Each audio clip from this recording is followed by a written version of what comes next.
We just don't have enough workforce in this country. We can't do this alone. We have to strengthen the common market, the single market in the EU. There we have stability, no tariff conflicts, no other worries about uncertainty. That's our chance to get back to a growth path. Financial concerns brought down the last German government and resulted in a snap election. Now a new party is in charge in the new government, but will the same problems plague them? I'm joined now by Ulrike Malmendier. She is a German economist and a member of the German Council of Economic Experts, which advises the German government. Ulrike, thank you for joining us. Thanks for having me. I want to start with the spring outlook, which says that Germany is likely to be economically stagnant again this year. Before we go on to 2026, why is it going to be flat, the economy, again this year? Yeah, basically none of the basic conditions improved.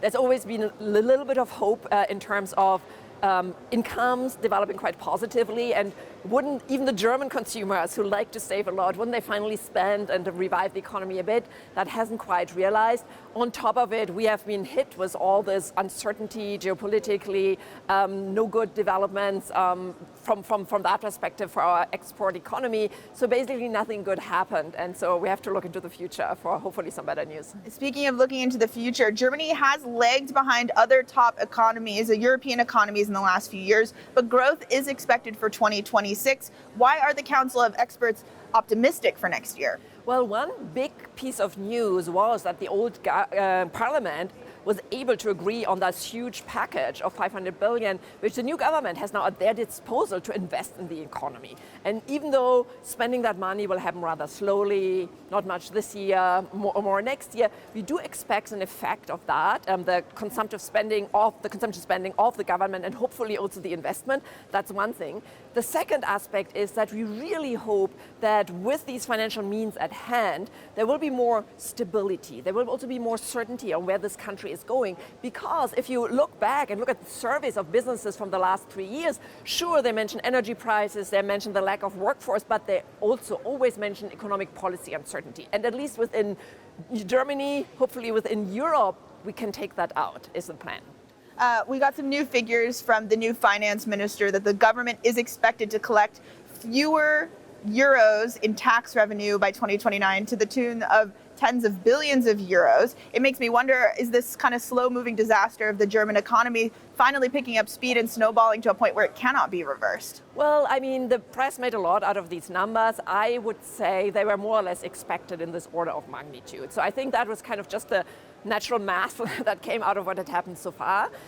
It is really important that impulses will come now, that German businesses are willing, German firms are willing to invest again in this country. And very importantly, we can't do this alone. We have to strengthen the common market, the single market in the EU. There we have stability, no tariff conflicts, no other worries about uncertainty. That's our chance to get back to a growth path. In your view, how does this German spending plan, this finance package that we've been talking about, how does it mesh with EU budget rules? Yeah, this will be a little bit tricky. There's an aspect of it being tricky which I kind of like. In our simulations, we saw that the more the government takes this money it was given and doesn't spend it on additional investment, as it's supposed to do, but instead pay some clientele, like some special pensions for mothers or like some special subsidies for the farmers, all of that talked about. The more they do that, the less likely it is they can actually be in accordance with the EU fiscal rules. The more they actually go into the investment side, the higher the chances are. I think also in light of the global worries about what will happen in terms of defense spending, in terms of stability, there's probably going to be negotiation on that dimension too. So I think we can do it, but we have to stay on the investment path. In terms of growth, which I want to stick with for just another second, I keep reading about this prolonged crisis that Germany is in, but whether you measure it by the start of the pandemic or the start of the full-scale invasion of Ukraine, it's been years now. So at what point is it not just a crisis, but actually business as usual? Yeah, we definitely do worry about that. Is that going to be the path we are on forever? Now, we have to say that part of this prolonged stagnation is the flip side of our success in the past. What I mean is the following. When other countries witnessed the decline of manufacturing was contributing less and less to the economy. Germany was actually still doing quite well on manufacturing, particularly this knowledge-intensive manufacturing in automobile and chemicals. That was still producing a lot of, gross domestic product. It was very strong in exports, etc. But at some point, we're done with the technology. It was this old technology, right? Any growth theory would tell you at some point you have to flip to the new technologies, and the people who learn this lesson last are typically the ones that were best at the old technology, and I think that's kind of where Germany is in. I think now we've understood we do need to transition to new economies, like automobile realizes we have to become the companies producing batteries, spearheading research into sodium batteries. I mean, all the stuff where we could be leading. It will still be hard. I think there will still be temptations to subsidize and maintain old jobs and so on, but we have to overcome it. Otherwise, you're right, that will be our permanent scenario. The Council of Experts has mentioned that the investments made by the financial package that passed earlier this year. What do you see as the biggest potential growth boosters? What can be invested in that would make a really concrete difference sooner? Yeah, I mean, before I go to the package, I just want to emphasize that one of our biggest hurdles in terms of growth is the so-called volume of hours worked, is labor. We just don't have enough workforce in this country. And so that's an aspect that I'm actually missing in all of that debate, that dominates even energy costs, anything else you can come up with. So the coalition contract has some aspects of incentivizing people who are in Germany right now to work longer, maybe, to get women more fully integrated in the labor market. That's one aspect, but we also do need foreign-born workforce and need to be attractive for them, and that debate is missing. Let's pause there for a second then, because the idea of bringing in more immigrants to do work seems like it's not going to mesh very well with the current government. What are those conversations like with the new government from your side then? Yeah, exactly. So I do feel a lot of reluctance there, also because the word migration or immigration, right, mixes all sorts of things together. But I think what I like to emphasize is that market-based solutions to the immigration of workforce tend to work quite well. So rather than the government deciding about quotas and having rules about which degrees count, which don't count, let the firms, let the businesses decide. If they think that for those job openings they have and they can't fill, they identified people in India, in other Asian countries, in other South American countries, etc., make it easy for them to get them into the country. And that's an aspect that has worked well in other countries. Actually, Canada, which is often emphasized as the glorious example, I don't think everything's going very well right now, but the past regime in Canada was exactly that. I think that's what we want to copy, and I think the country will have to learn to distinguish between these different aspects of migration. Even though I agree with you, it's politically hard to discuss. And we were talking about what are the potential growth boosters that we could see from investment, and I interrupted you. Going back to that, infrastructure has been one of the big selling points of Germany. So with that, I mean infrastructure for traffic transport of goods. That has decayed terribly. We had a whole chapter about that in the last report.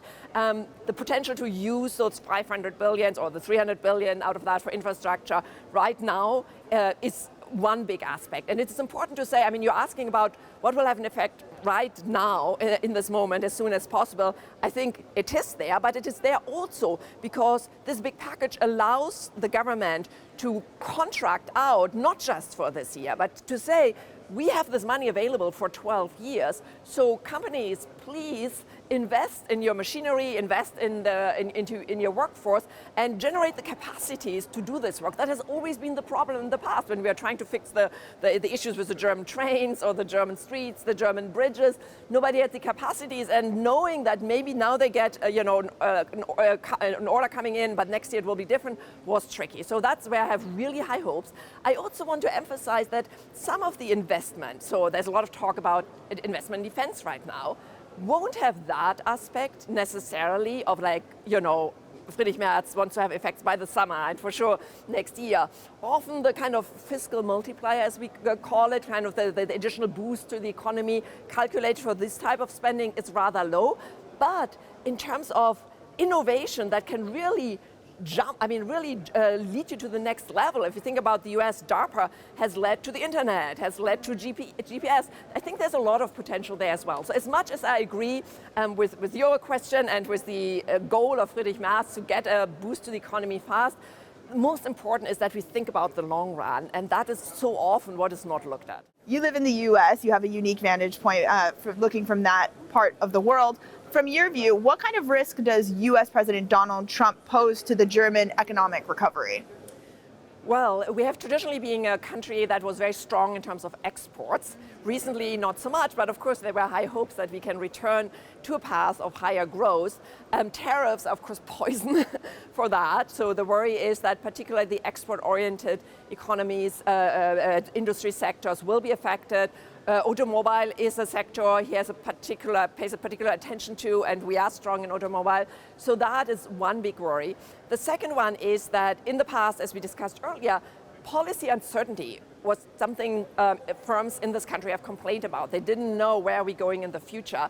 Now, as much as the new government might try to bring in stability and calmness and so on, well, it's getting messed up by the geopolitical situation, particularly the ups and downs in terms of the tariff debate. So that huge increase in uncertainty, which we are seeing right now globally, is also spilling over to Germany, unfortunately, and that's my second main worry. If I may say, I do see also some potential in the sense that the strongest market for many of the European countries are other European countries, and we have not done a really good job in strengthening the single common market as much as we should. The International Monetary Fund came out with the study recently saying, well, if I want to sell my goods across the border from Germany and Belgium or France, etc., the indirect taxes are huge, 40–45%. And if I'm trying to sell my services, I'm a physiotherapist or I'm an IT programmer, even bigger, because maybe I don't accept your degree and you have to get special approval. They say it's 110%. I mean, they were just trying to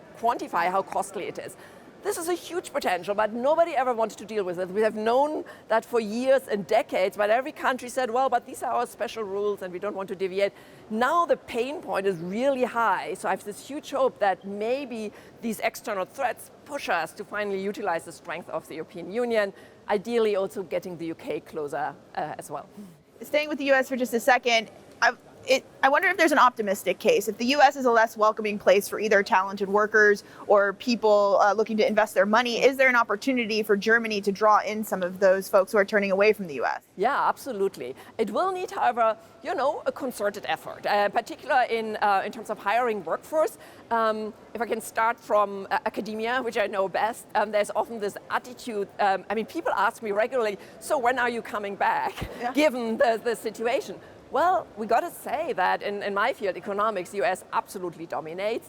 Being at a top university surrounded by these amazing colleagues is fantastic. And the US is unique in having created this environment. I think the US has also hugely profited in terms of economic growth from it. If you want to attract people to come here, you need to do something clever. You need to get people in a given field to come all together to one location and feel like, whoa, there we could do what we were able to do over there. And that's often hard in practice, particularly in Germany, where we want like every little state to have their own, top US researcher they have attracted. That won't work. But it's not just academia, also applied AI. It's an area we're not so bad, but getting people to come from San Francisco, where I live, and where there's all this excitement about artificial general intelligence happening soon, this will be work. So I hope we'll be able to put in the work. I think it is a real opportunity. I'm a little worried we might not use it fully. In terms of investment, obviously government investment is going to be really important, but private sector investment is also going to be critical. But when I've spoken to other economists, they say in times of uncertainty, investment is the first part of the budget that gets cut, so to speak. Do you see that holding true in Germany, or are we potentially going to be turning on the pipes of private investment soon? Yeah, I would absolutely agree that uncertainty and investment on the private side, they don't go well together. I think it's actually the US more than us who are feeling this right now, experiencing this right now. All these US companies based in the US still say, produce some part, would then send it over to Mexico, something else is done, they send it back, and so all this is disrupted right now. All these detailed calculations on how you optimize the production is kind of thrown out of the window, and every couple of months when there's a new deal or a new announcement, you have to re-optimize. So it has been quite terrible. Now I do hope that it doesn't spill over as much to Germany. In fact, I do hope that, as I said earlier, we're going to utilize the European Union and and realize, okay, within the European Union, we have certainty, we can calculate, we can invest. I think we're expecting today announcements from the EU Commission in that regard. That's the reason why I'm hoping it won't be quite as severe in Germany. One thing that jumped out at me from the German Council of Economic Experts was this idea of prioritizing efficiency and reducing bureaucracy. But in the United States, we've seen attempts at bureaucracy reduction recently under the Department of Government Efficiency, and that has actually, by some estimates, cost more money and not been very efficient. So I understand that that's a big swing of the pendulum in one way, but how can Germany make sure that any reductions in bureaucracy are actually efficient and not just work councils and councils to council to council to council? No, exactly. So I think we are far, far away from doing this at times institution destroying approach, which we have seen DOGE implement in the US. I think the idea has been right. We want to save money, we want to make it more efficient. The way it was implemented, I think it broke, in Silicon Valley you can break things and then kind of repair later. I don't think you should necessarily do that with government institutions, which doesn't mean that in this country we don't have to become more open to the idea that we might try out things. We might, in an application process, in an approval process, which has 10 steps, we might just skip 2 or 3. Maybe that was too much, but let's look at it. Let's have a controlled experiment where we decide we're just going to go for something slightly more radical, and we're going to accept that we might make mistakes, and nobody gets blamed for that. This is going to be the learning opportunity. So I think this cultural mental shift is really important. So in our chapter, we list a lot of concrete things. Founding a company has become much, much easier. There has to be a one-shop stop, how you do it, rather than tons and tons of different places. A lot of these examples are actually already picked up, or mirrored in the coalition contract. Other people that have spoken to that. I think we might be unique in emphasizing this cultural shift, which this country needs to finally have a big effect, rather than just a kind of a very concentrated little change here and there. There's a proposal from your office about a one-stop shop for standardized government information. This would be standard in a lot of countries, but a complete revolution here. What would it take to get there? It's a good question. So maybe the new composition of the team of secretaries of ministers gives me some hope. One thing we emphasize is it might need people who have seen that in practice. People from other countries is actually a good idea too, but otherwise maybe from the private business side. And a lot of these types of people with this type of background have been integrated into the new cabinet. So I'm hopeful that this might be our chance to get there finally. The new Chancellor, Friedrich Merz, has said Germany is back, but in your view, is it? Germany is back. I think, I really hope that we can say that. I think it's too early to confirm. Where I do see Germany back is in terms of taking leadership and taking a stance on the European level, and taking the foreign level. I think it was exactly the right signal to right away talk to Macron, go to Kiev, make decisions together. I just hope that they will also translate into the economic side, that the hurdles we have in terms of being an economically strong market with 450 million households rather than 70, 80 in a single country, that is a top priority as well. Then I can see us, let's say, being on the path of being back. Ulrike Malmendier, German Council of Economic Experts, thank you for joining us. You're welcome.